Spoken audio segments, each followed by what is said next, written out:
Coach Teresa Ford here, and this is the Guiding You Home podcast. This is a thought-provoking and often humorous approach to moving you closer to the only one who can genuinely help you live a life of abundance and prosperity. Sound good? Yeah, it's you that needs to go within so you can sit in the driver's seat of your life, co-creating with God. So make room for more light and knowledge. As you continue to listen, you will discover elements of how to lead with your inner light, how to act on your specific promptings, and how to follow your spiritual intuition so you can fulfill the measure of your creation. Thanks for being here, and let's dive in.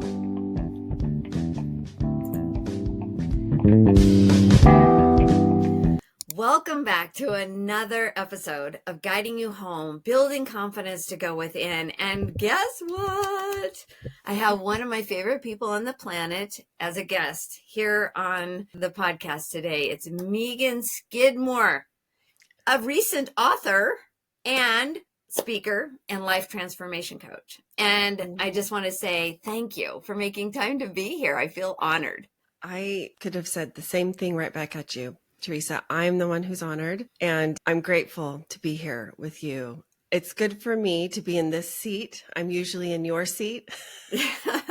And so I'm leaning into some unusual emotions bubbling up because I'm anticipating what we're going to talk about today.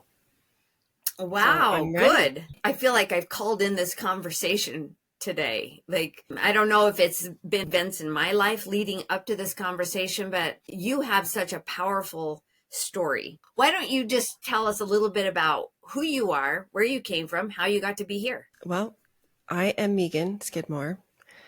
And like Teresa has said, I'm a life transformations coach. And I have purposely chosen that to call myself because initially it started out as a life transitions coach. But as I have learned tools and applied them to me, transition just didn't fit anymore. It's a transformation, and transitions can be uncomfortable. They can be really hard, and all of that still applies. But having your eye and your mind and your heart set on the future, set on what is available, and looking ahead one step at a time, there's no rush. Sometimes it feels like we really want to rush, but it's truly a transformation that happens over and over and over again. And so it started out for me in kind of with my faith. Truly, I probably did title it or describe it as a faith transition in the beginning. A faith crisis never landed for me because even though it was really painful and extremely difficult and heavy and the cognitive dissonance was overwhelming, I think deep inside of me with some time, I realized this is supposed to be happening. And crisis just didn't land. And so I called it a pivot in my faith journey when I learned that I had a kiddo that identified as LGBTQ+. I come from a conservative faith background, the LDS faith, born and raised, go 6 generations back or more, I don't know, since the early days. A lot of LDS folks, ideology, teachings, tenets, doctrine, running through my DNA, through my blood. Yeah. And so to have my lived reality with my child so different than what I had been taught my entire life was just something I couldn't ignore. I couldn't turn and look the other way. I just couldn't. It's so interesting that when we take the reins of these experiences that we're having, the emotions that come with it, the realities, the realizations that we're having, it comes from the deepest place of integrity that we cannot ignore what's going on inside for us. So that is what started on this huge life transformation that's happening over and over and over again. What started out as a pivot in my faith journey became, a faith transition, then a faith expansion. Now I call it a spiritual awakening. Yeah. Because I'm in a place of just curious about it all. And, we are part of the same community, the Mosaic Network, and now the Mosaic Masters program. Yeah. And one of the things that I have loved the most about being able to rub shoulders with these amazing human beings is learning through them all the different ways that are out there to connect with the divine. I mean, I knew that, I'd studied that, I'd learned that cognitively, and now I'm learning that here in my body, and how to embody that, and how to explore and try things out, and learn how it's been a process of really learning how to, it's gaining self-trust, cultivating that trust with myself, and then also with God, as I am learning and understanding God in new and different ways. Yeah, I love that. Thank you for sharing that, Meagan, because, I've also gone on a journey, and while I called it, maybe I did call it a faith crisis, it wasn't that either. It was a faith transition for me. And because you have an LGBTQ plus child, I do as well. And so, that's very relatable, but it's transformed you. Like, you are making transformations constantly. Tell us more about how you're working with your child, how you're choosing your child first and foremost. Yeah. When your parents and their parents come from generations that taught that children are to be seen and not heard, then you start to have some grace for yourself when you realize that it feels wrong to be listening to what's going on inside of your heart and your mind and your soul. Yeah. And sometimes you're not even sure where exactly. As I've learned more about the connection to our emotions, our feelings, our thoughts all have, they stay and live in our body, right? You start to realize, okay, it makes sense then that this is uncomfortable at times. It makes sense that maybe I feel a little bit disoriented at times. But for me, what it truly came down to was the relationship with my kiddo, both my kiddos really, with my family, right? I could fathom this idea of choosing something outside of me, an external organization, over my child, my own life, blood. I'm not saying that that was an easy process or an easy understanding to come to, but right there, that was me having to learn to separate this idea of religion from the idea of spirituality and God. All of this was a process. None of it happened all at once. All of it came from messages that I could feel, that I could hear within me, and then allowing those, getting curious about them. I'm a very inquisitive person. I did a lot of reading. I did a lot of talking to other people. That's one of the reasons I started my own podcast. I did a lot of research because my kiddo does identify as transgender, and that's a whole different situation. They are under a lot of scrutiny, a lot of, frankly, attacks politically, religiously, socially, in all of the ways. And even though this is 2025, when we're recording this, this is not new to this community. It has been like this for some time. And so I really had to start to get clear about what I felt, about what I thought, and about what made sense to me. And also, what did that mean then about this deity that I thought I believed in, or could there be more that maybe I didn't have the full picture to, didn't have the full understanding. Yeah, sorry, I didn't mean to interrupt. It's okay. Can you define that now? Like, can you talk about your relationship with God? Gosh, that's a good question. Let me see if I can put words to that, because that is something that is ever expanding for me. One of the things that I'll call it a wrestle. I've had to wrestle with. I don't know if that's the right word, but that's the word that's coming up. That's a great word. But, I grew up referring to God in the masculine form.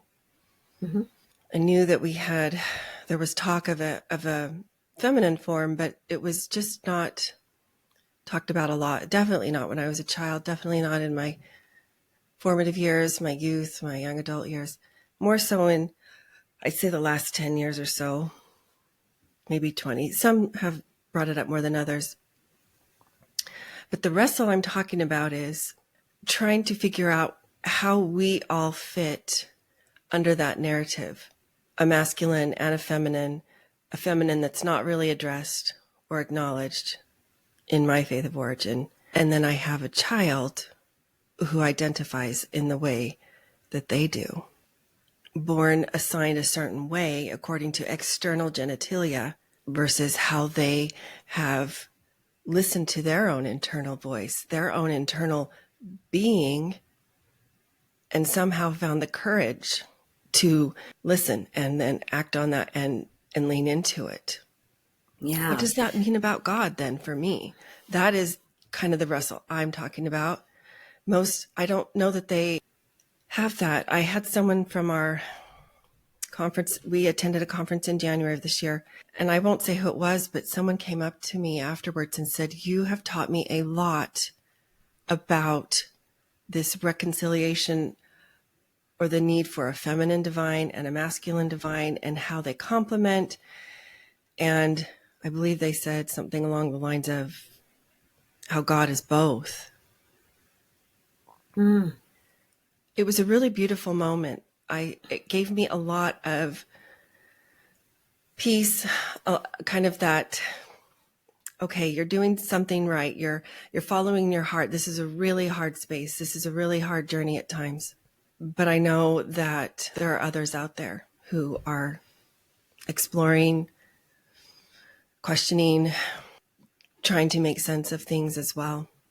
Yeah. May I share? This is a pretty personal experience of my own. Yeah. But I had an out-of-body experience. And what I learned on the other side was that all there is love. And that being in the body, we're so limited to what we can understand and see and make sense of and try and figure out. I think when my daughter finally came forward, and she was just so afraid because of the religious dogma around, man and woman, like that's the relationship. Yeah. She just didn't want to disappoint me. Right. In this out of body experience, I realized that we don't have to have all the answers. We don't have to know. We have to love. That is where the basis of all truth starts, is love. Mm-hmm. And when we love our children, and it's love thy neighbor as thyself, right? It's like, how many of us have actually taken the time to love ourselves and to dive into the unconditional love, which is the absence of judgment? How do we get there? Because when a child comes to us and says, bad news, because you're not going to like it, I'm gay, or I'm trans, I'm neither, how do you respond to that, because their greatest fear is rejection. Right. And so when my daughter came to me, she's a deeply emotionally centered person. Like in her world, feelings are facts. They're not actually, but gotcha. in her world, feelings are facts. Right. And so she felt so deeply, already taking all the responsibility of the whole world on her shoulders for how I was going to feel about her news to me. And I was like, would you just come clean? Like, what is going on? The emotional woo. It was like, I just want to spend time with you. I just want to, we were on a road trip. I was like, let's just enjoy ourselves on the trip. But we can't until you come clean with whatever this is that you've got to tell me. And so she finally just said, Mom, I'm gay. And my response was, that's it? Great. Woo! Got that one out in the open. Like, can we move on? She's like, wait, you're not mad? Why would I be mad? You're the same person that I birthed. You're the same child I've embraced. You're the cute little sparkly nugget that had a rubber band in one hand and a penny in the other and a stick nearby, just in case you needed to bring out your warrior side and fight the demons in the battle. She would run like a leopard. She just was this nature girl that had so much wisdom already in her, high emotional intelligence, and it's like, how can you deny that? Because it doesn't matter the label they need to choose for themselves. And I would say need is an important word here, that they need to choose. They're trying to figure out, who am I? What is this? Like, being in the body's hard. Yeah. Well, like, we both grew up with boxes, right? Yeah. We both grew up, and it's the same for our kiddos. They want to be able to figure things out and explore in a safe way, in a open, loving space. I relate totally to what you have shared about it's your same child. And I had to come to that learning and that realization for myself, because that was a fear I had, that I would lose the child that I, thought I had birthed, that I had raised up until that point. I learned how much weight, how much we put into our understanding of gender and sexuality. And I realized how much of who we see ourselves, and when I say we, I'm going to speak in generalities, because I think this goes across cultures. In the reading that I've done, it really does. Certain things are seen as for only women or only men or only little girls or only little boys. And that includes interests. That includes the ways that you dress, whether or not you wear makeup, whether or not you wear your hair a certain way, or jewelry or some type of ornamentation on your body. But if you look across cultures, in some cultures, the men wear skirts. In some cultures, the women also have tattoos and facial or bodily ornamentation of that kind.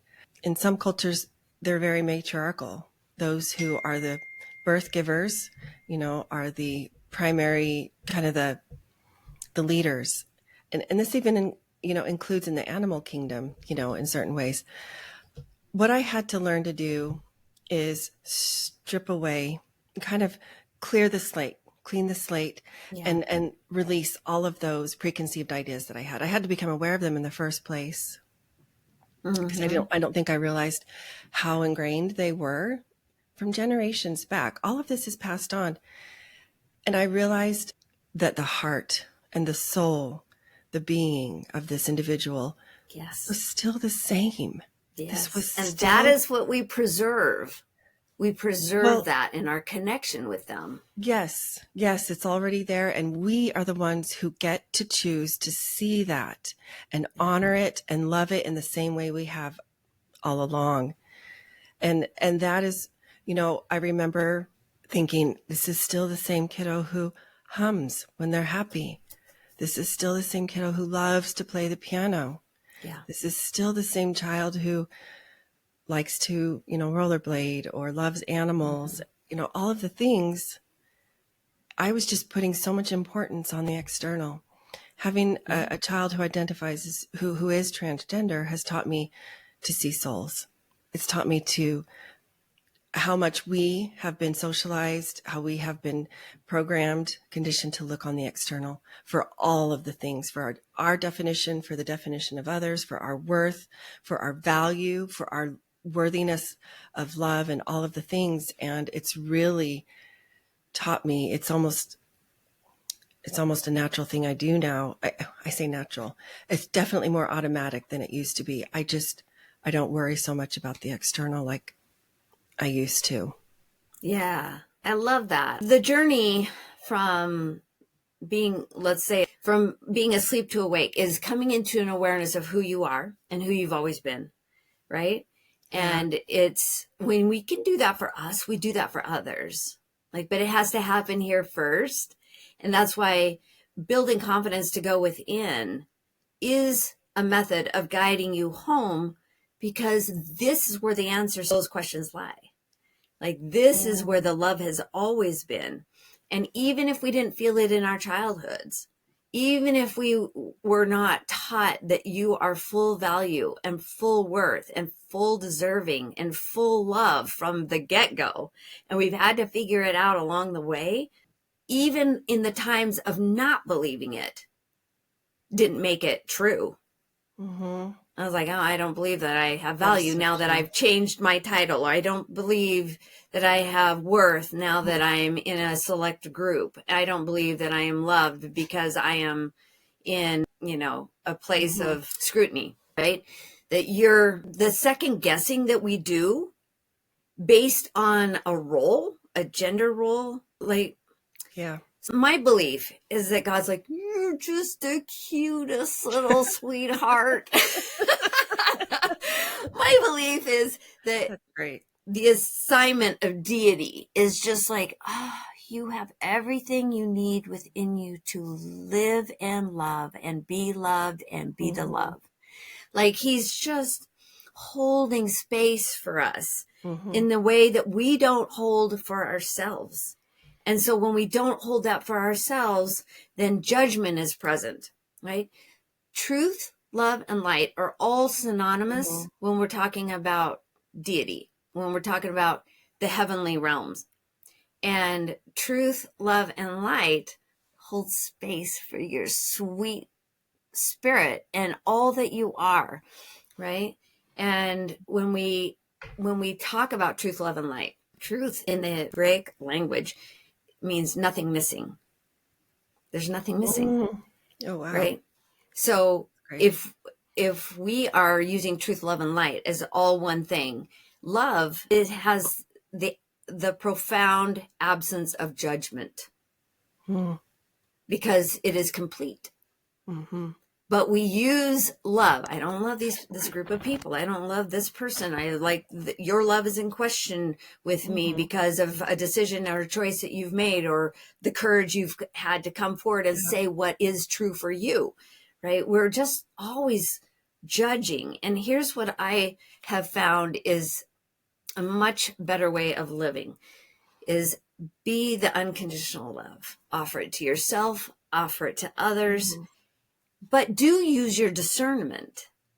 Discerning what's right for you is completely different than judgment, because judgment has a condemnation connotation. Yeah. Right? Whereas discernment is using the power of the Spirit that is present within us. And we must all use our agency to discern for ourselves what is right and what is true. And hopefully, in the middle of doing that love is the foundation for everything that we're doing, is because that's what bonds us. There is actually no separation between any of us, countries, world, individuals. That's all man-made. It's just what we see, right? It's the physical eye going, this is right, and that's wrong, and this is wrong. And we're like looking for problems because our nervous system is like, we need to be safe. We need to be safe. And so we're looking for ways that makes us right and makes us safe and makes us, when actually all there is love. And we'll all be a little bit shocked when we get to the other side and go, oh, whoops. I forgot to love as much as I possibly could. I forgot to know of the love that I am as much as I possibly could.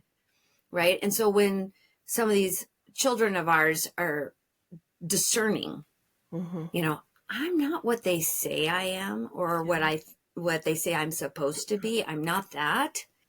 Love is all there is. Like, what are we going to do? What are they going to do? They need to know that nothing actually changed. They're still the same spirit that came into a body that was nothing but love and light. Yeah. When people say, let's normalize this, I think what needs to be normalized is the love that they are, the love that we are, the love that connects all of us. It is love. And that is the essence of whatever umbrella you want to, address God. Yeah. Does that make sense? Yeah, I love your distinction between the word discernment and judgment. Judgment assumes that there is a right and a wrong, that there's a problem. Right. Judgment Yeah. is, it automatically puts your focus on finding what's wrong with the situation. What am I doing that I should not be doing, or saying that I should not be saying, or that others are doing or saying Yeah. that they should or shouldn't. Mm-hmm. Judgment is coming from a place of something is outside of what should be, according to who. That it's ambiguous, right? And that's where people have been hurt over the centuries. People of color, people of different race and backgrounds, people of different cultures, people of different faiths and religions, people of different economic status or other demographics. Mm-hmm. It's always from the point of view of somebody who's outside of their world, who's outside of their experience, of their real lived experience, making a judgment about what they think is best or not for them. And Yes. discernment puts the individual back in the driver's seat, and it invites us to honor that within each. Yeah. It invites me to see you as the human, the capable human being that you are, capable of learning, capable of figuring things out, and I can love you along the way. Discernment, that's such a beautiful distinction. I haven't thought of it in this way before, so this is really hitting home for me. Good. I really like that. I think even in our faith of origin, discernment is often taught, though, to the tune of judgment. When, I don't know, I like the spin that you're putting on it. Well, and I feel like we are not judges. God's our judge. If you want to put it in those terms, he is the assessor of our lives, right? She, we are being assessed, right? When you get to the other side, you'll see the good that you did. You'll see the bad that you did. And you'll get an opportunity to stand in the other person's shoes for both. Whoever was in there, in those shoes. What we don't see in mortality is the other person's experience. So as my daughter was like trying to live in alignment with religious beliefs while admitting and openly gay, I could see her spirit dying because she had so much love to give. She had so much love to receive. And she was so much love. She just showed up bright and shiny. She's just been loved since, I knew that about her. Yeah. And I feel like being able to see them with spiritual eyes, I think, is so much more important. Yeah. Because my spiritual eyes could see that her spirit was dying when she was trying to withhold love from herself because she couldn't be in a relationship. And my deepest desire was, I want you to experience love on the highest level. And I want you to choose love for yourself, whatever that looks like. And so she got to use her own discernment. I will admit it took me a little bit of time to understand. I mean, there's so much more information out now than there was when she came out about what that's like. But I did know, I have no idea what it's like to stand in your shoes, Right. for her. I have no idea what that would be like to choose something that is contrary to very wide beliefs about what that means to be a woman or in a relationship. So anyway, I was like, I don't know what it's like to be her, but I want her to choose love first and foremost. And she did. And it's been my favorite thing to see that. I feel like that's where we learn our lessons the most. When we choose love for ourselves is when the growth and the expansion that, Right. that happen, right? Especially if there was a childhood that had emotional unavailability. I was an emotionally unavailable parent. I would say I was more emotionally immature than unavailable. I was an emotionally immature parent because I didn't have that role model. It wasn't expressed to me. But she has had her journey of trying to figure out what love means to her. And I think that it's a big idea that's all that's happening here, is everyone is trying to figure out how to find love in these ideas or concepts of identity, Yeah. right? Well, I want to share, here's what I want, what's coming up for me. I like to garden, and I'm fascinated by nature. There's so many elements there that I don't fully comprehend, but that, yeah, I can see the fruits, right? It's fascinating to me that I can put a seed in the ground and it has everything it needs to start. Once it starts and it has a sprout, right? Then it needs more. Yeah. And that's when the rain and the sun and other nutrients that are already around the seed are available and help it continue to grow. And the life that is contained within that seed, it just blows my mind, right? We've all heard this idea that a seed, there does come a time when it's no longer viable. That means the life is gone. It's waited too long outside of nurturing, cultivating conditions. It's no longer able to be planted in the ground and grow. The energy has metabolized in a different way. I see that in us as well. We have everything we need. That little tiny seed and all of the nutrients, all of the life inside of there, to me, that's evidence of God, at least to me, as is what's inside of us. That's the divinity within all of us, everything around us. And when we can truly connect with that idea, that is where I try to draw my identity from. And because I believe God is expansive, so much more expansive than we understand, then it absolutely doesn't contradict to see all of these human beings that are so diverse and so different in all the ways. Yes. Right? Yeah. And so one thing I have really, you asked me about my understanding of God in the beginning of this. And sometimes I just really can't put words to it. But in the same way that seed has everything it needs inside to kind of meet its potential and beyond, so do we. And I see that as a very divine thing. I had a podcast guest on last fall, and she shared something to the effect, I believe God is within us. And that resonated for me. Yes. That doesn't why mean, wouldn't that it? doesn't, right. And that doesn't mean that's the only place God is, but doesn't it make sense that we have the seed of divinity within us, as do our children, as do our parents and their parents, and people from all cultures, people from all parts of the world, all religions, all sects, all, colors of skin and race and background. And all of those are external. Yes. It's just what we think we see, because it's not the seed of divinity that was planted in us, right? Obviously God put the breath of life into us. We found so much that. more happiness and peace and love and joy when I focus on that internal seed of divinity within each of us. Yes. I feel like humans are just petty.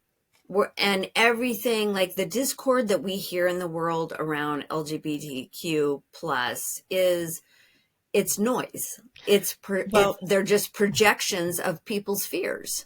It is. And for me, it goes back to this idea of, we have generations of folks who were not taught. We didn't know what emotional intelligence was growing up. Our parents didn't, their parents didn't. I believe what's really at the heart of so much of the strife around the issues people have with queer individuals is there is a lack of tolerance for feeling and dealing with their own emotions. That is what is at the heart of it. They cannot tolerate the fear or the discomfort of this idea of, wait, somebody was, I'm just going to say, born with a penis, and now they say that they want to wear dresses and put on red lipstick and wear high heels. Right. Their brain just cannot compute this concept. It's so far outside of what they have been taught is the norm. And when you attach a moral assignment, like it's a choice, and it means somebody is being evil or following, a bad path or the devil or whatever people believe, then you've got even more muck to try to wade through and get out of your way. But if you go back to like what you were saying, just love, you can just start to let all of that go. And it's a relief because you can let it go. You can. And truthfully, you need to. Yeah. I agree. I love that because you know what? The conflict, the strife, the contention around who's right and who's wrong in this world right now. Yeah. Woo! Like, I heard somebody say, being right is a poor man's security blanket. And I was like, ooh. If you're going to fight to death to prove that you are right, you missed love completely. True. Like you just there's no point to your argument because there is no argument. There's no argument. You don't get to decide for somebody else how they choose to identify or live their life. And I think we have to be careful about using that word choose. It's really them. It's choosing themselves, how they already feel that that's the choice I'm talking about. Thank you. Yeah. And just because they know who they are. The choice is saying it out loud is the choice, I guess. Yes, you get it. Yes. Yeah. Yes. Yeah. That's the choice. The choice to be brave. The choice to show up who they are, which happens to be different from what everybody else around them is telling them they should be, or that they are or are not, in often a very absolute way. That has been at the core for me of the book I'm writing. Well, it's in the editing process now. Tell us about it.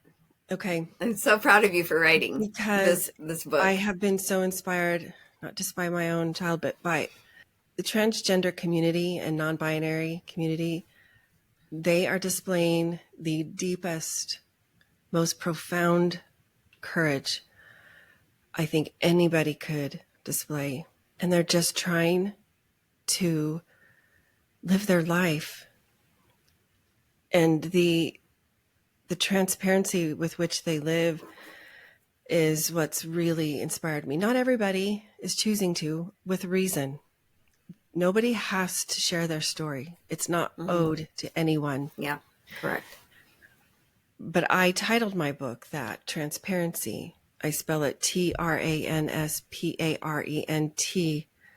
and then SEE, because I truly learned how to see through my journey as a parent of a transgender kiddo. And I've been inspired by them living their and listening to and living their truth, right? Listening to and acting on who they know they are already and choosing themselves.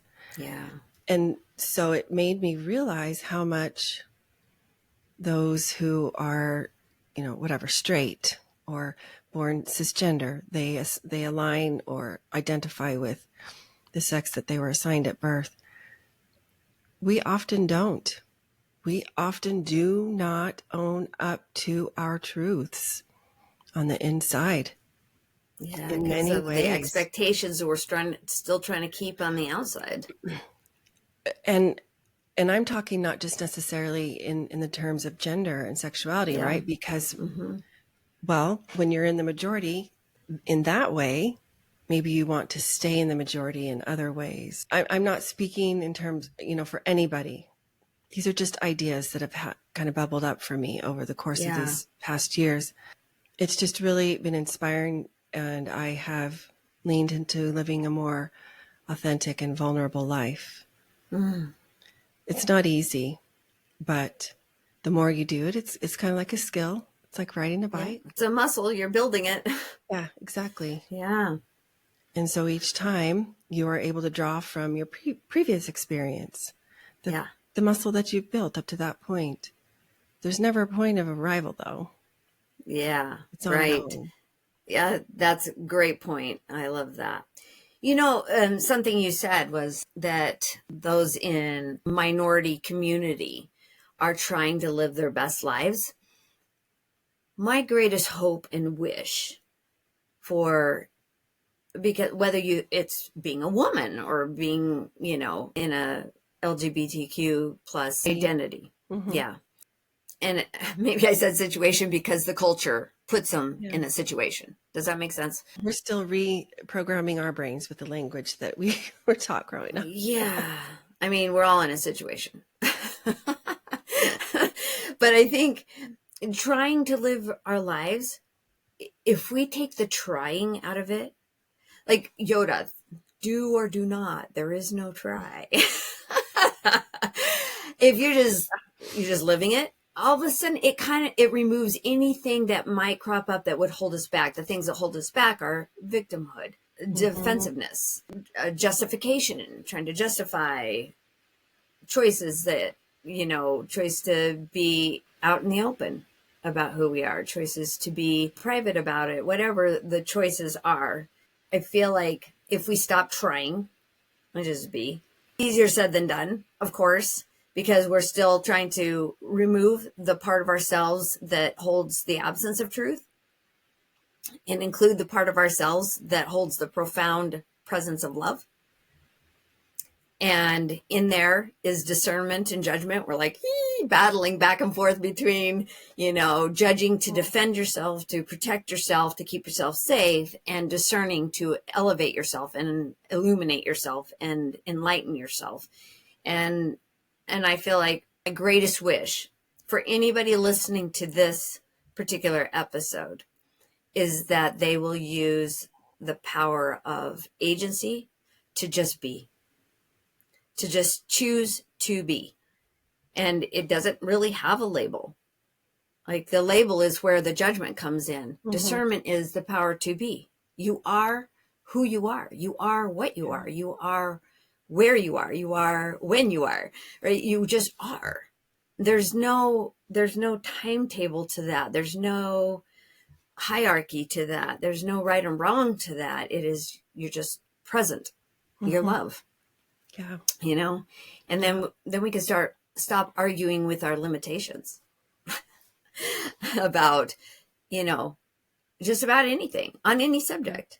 We can stop arguing and we just start expanding and growing and expressing the love to others that we offer to ourselves. So you can also see how that works, that if you haven't done the inner work and gone inward to discern for yourself what's right and wrong, and just accept it and love it and be at peace with it, it's very hard for us to also extend that to others. So that's why the discord in the world is a projection of people's fears, ways that they feel unsafe or insecure, and that they need to make themselves right or make themselves feel better based on their value system, instead of going within and doing the work here that needs to be done. Because anytime we have discord out there, it is just a reflection of what's going on that needs healing. It's a place in you that hasn't been set free yet.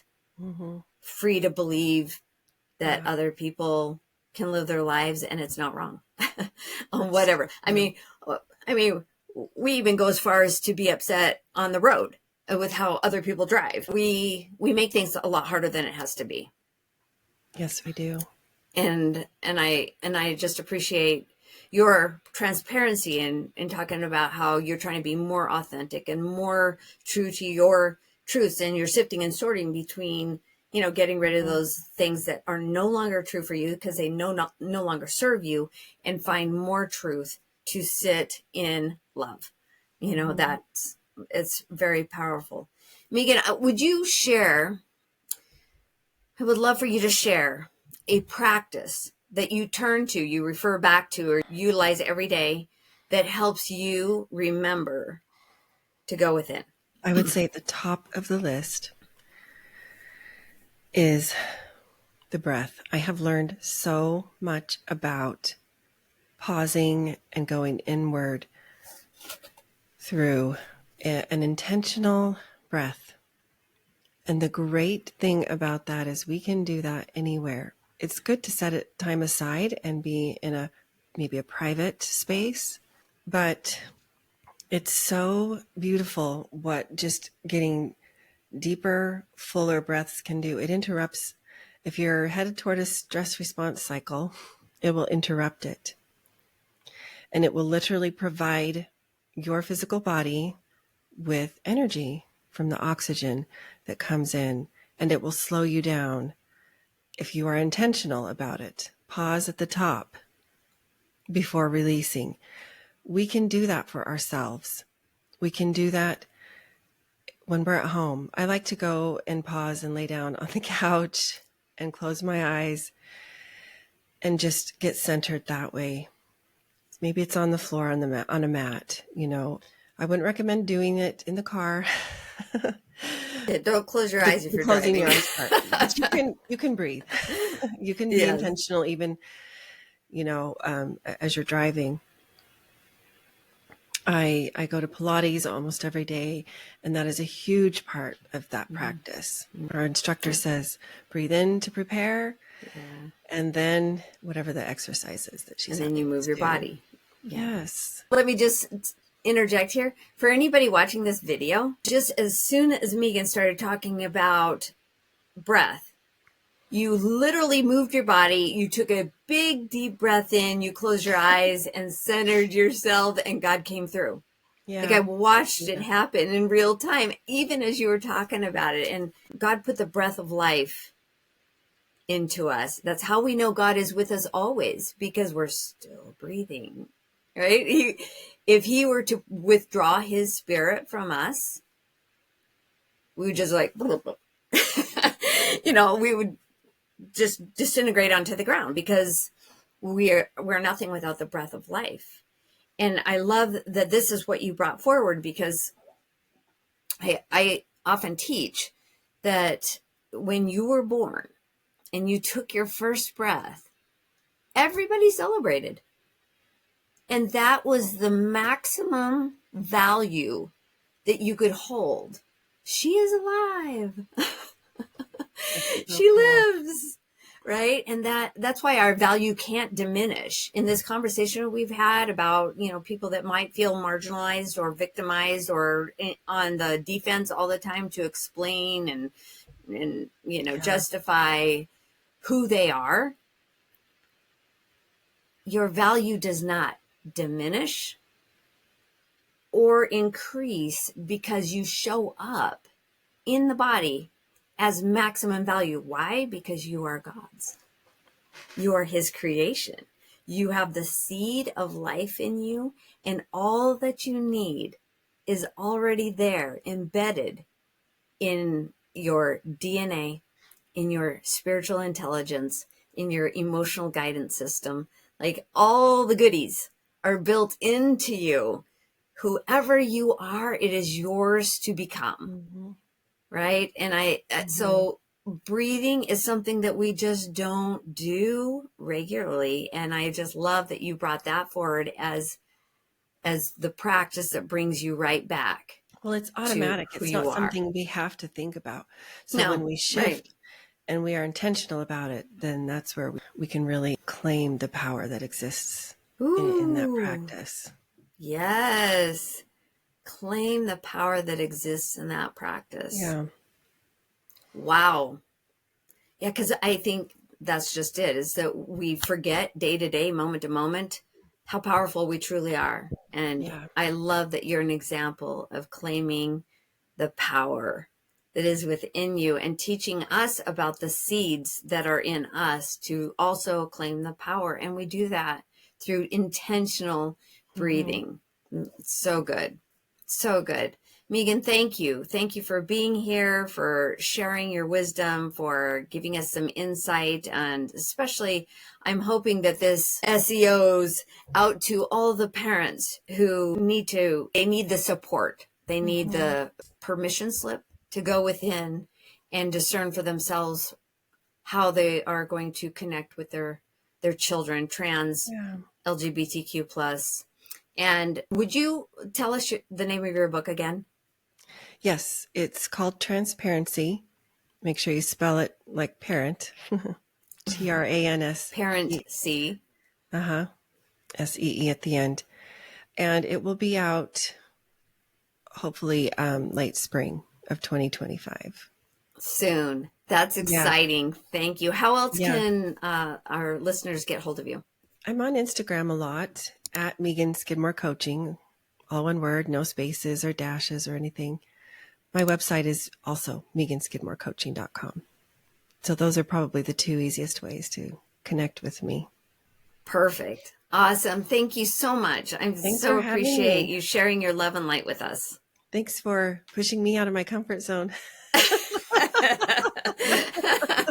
The interviewee. Oh, awesome. Thanks again, Meagan. Sending you love and all of your listeners so much love too. Thank you. Thank you. Thank you. Thank you.